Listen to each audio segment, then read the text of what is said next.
everyone. My name is Diana Daniels, YPO Greater Europe, and I am the CEO and co-founder of Kronos Group working in telecom, labor, and financial inclusion. And it's my pleasure to be hosting the Leader podcast brought to you by the YPO Leadership Development Network. And today I'm more than happy to receive in this space to Suzanne Wheeldon. She is the Airbnb country director in Australia and Zealand Oceania, and also a YPOer for the Sydney, Australia Regional Integrated Chapter since 2021. Welcome, Suzanne. Thank you, Diana. Great to chat.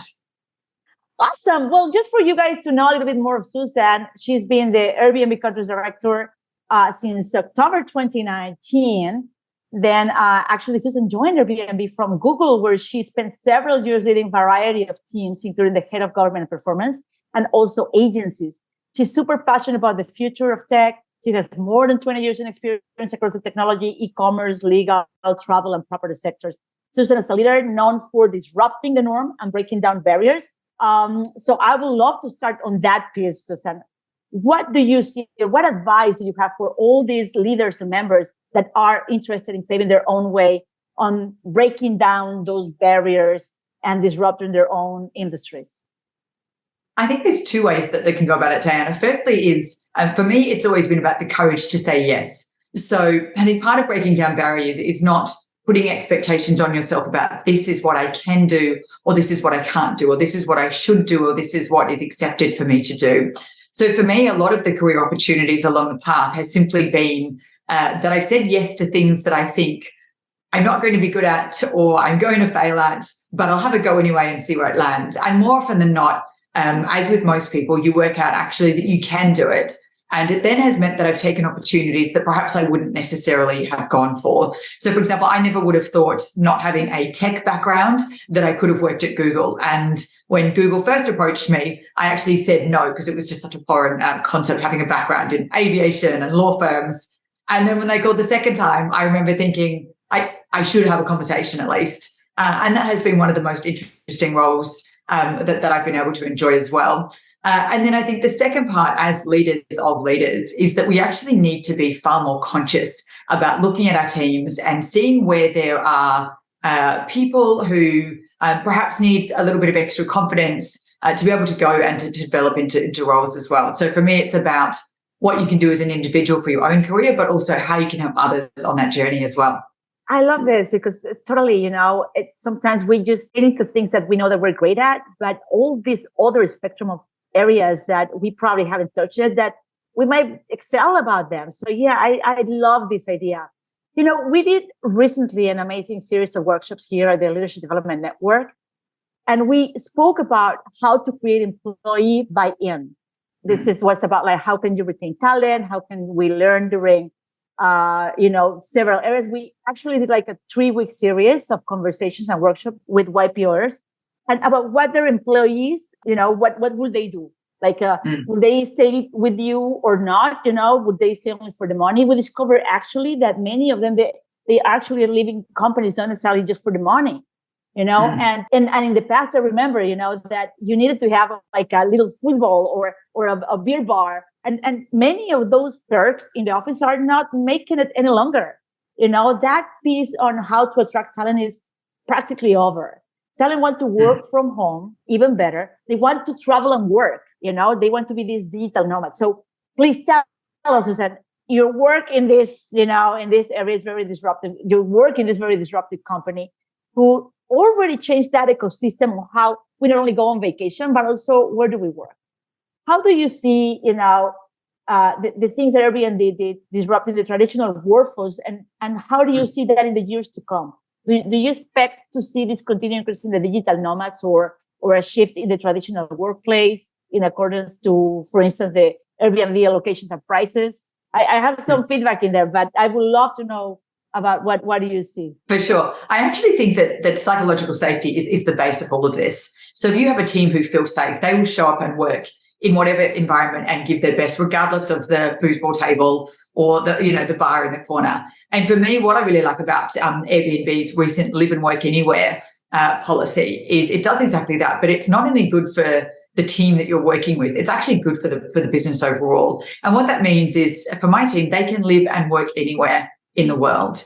And they can do that for up to 90 days, which is visa and tax implications. So they can go, and we're a global workforce. So people on my team who have family in France or they have family in Spain can go and spend time there while still working in their job. And I think as an employer, why would you limit yourself to only hiring people who are within the postcode that your head office is in when you can get the best talent in the world to work on your business? And one of the examples we had was a female lawyer who had been living in Singapore doing a APAC role, running the APAC legal team. And she wanted to move back to a small country town where her family was originally from. And she has moved back at the start of this year. And she said to me, this never would have been possible that I could have done this level of role from a small country town and have the best of both worlds, which is family support, being, back where she actually wanted to be.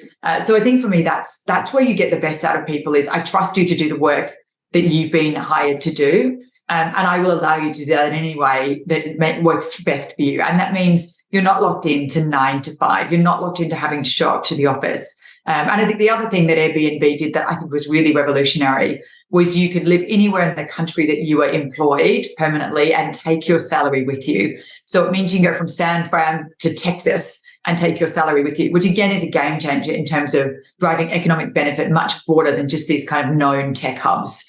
And it's proven to be incredibly successful. So to put it in context, when we announced that live and work anywhere policy, the following week, Airbnb had 1 million hits on their careers website page. So that means you get to cherry pick the best of the best. And what advice would you give to our audience that are looking at us right now and thinking, okay, I want to probably hire the best resources from whatever countries and so on? It's like you spoke about a little piece about compensation, right? So you have the possibility of not paying, let's say, San Francisco or New York salaries because they might live in Manila or in, other place, in Monterrey. Well, Monterrey might be a little bit more expensive these days, but let's say in Guatemala City, right? And then therefore not necessarily have to pay those expensive salaries like in the big cities. How would you think that this is helping people, and what resources would you recommend for someone looking into gaining insight on hiring people abroad? So I think you do need structure. The structure is really important, and you do still need the head office. So for example, when we talk about structure, I have a 12-month rolling program with the entire team where it's once a month we have what we call affinity groups. So that would be Pride at, Women at, Black at, and it's basically bringing those groups together for events and all of the allies, which is obviously the whole office. So by having those in the diary once a month, it then means everyone comes into the office to collaborate on those days, as well as having a really fun team activity. So it's not just about kind of saying, go out, do your own thing, because culture is still really important. Bringing people together for innovation and collaboration is still really important, but doing it in a way that combines fun plus that work means people really want to come in and to connect and to see each other. And so it is about making sure you've still got the office space to be able to do that. But again, why would you limit yourself to where you can hire from? So for us, it's been about we are a global platform. We're in nearly every country in the world. You want representation from that much of a broad, diverse background because they're the people who know best about the regions that they live and work in. And so that for us is also a competitive advantage in being able to do that. You have this great experience in working for disruptive brands. You work for Google, obviously, Groupon, now Airbnb. And so these companies have been disrupting the status quo of markets and brands and products. What type of opportunities do you believe that is in the coming years for the leaders of today in doing something extra? And what advice would you give them? I actually wish I knew exactly what was coming because that would make it very easy to be a VC fund. For me, I do think the explosion of AI, I think self-driving cars, there's a lot of things that I think will change how we work, how we live, how we behave and what opportunities we have. For me, the thing that I'm most excited about is getting the next billion users onto the internet. And if you think about those who aren't, like just the manpower and the brains that brings online that isn't currently there, and what that does for economic kind of growth around the world, I think will be amazing. So for me, I think there's a lot coming, but it's very hard to pinpoint what's going to be the one that definitely is the big shift. All right, so we're like in this piece, which I love in the podcast, which is about I'm going to give you 10 questions, and I wanted to tell me, hopefully in one word, whatever thought that it comes to your mind. Are you ready? I'm ready. Awesome. Okay. Are you a morning or a night person? Oh, night. Awesome. Me too. What about, what is the best compliment that you ever received? Oh, that I was kind. Oh, that's good. Yeah. I like, you're very kind. That's true. Thank you. And what is the most important thing you've learned in your career? I think that it's always family first. So I'm blessed to have had a really great career, but I think you realize the value of family, particularly after children. So yeah, that for me is. Yeah. That's a very insightful. What is the biggest risk that you've taken in your career and was it worth it? None of them appear like risks. Probably the one that I did when I was 21 was I sat in a hotel foyer for about 8 hours to pitch a business idea to Richard Branson, which we ended up doing together and partnering on. But that is something that it was worth it. I'm not sure I would do that now. It feels slightly stalkerish, but at the time that was the only option. All right. Well, think back when you were a 6-year-old. I know you have a 10-year-old girl. So think back like in that age, what was your dream job? Oh, it was to be a flight attendant, which I actually did for a period of time. I grew up in a town of 160 people in outback Australia. So to get to see the world was something that was always I wanted to do. And then that's actually where I ended up pitching Richard and doing an aviation partnership with him. Oh, that is so fun. Tell me, what is the biggest opportunity you see in your industry? Digital nomads. I think the ability for everyone to untether and work from where they want to, I think does change the view of home ownership, single dwelling, one location permanently. And I think what a unique opportunity to get and meet other cultures and just expand knowledge base. I think that's an amazing opportunity. I think so. Yeah. Awesome.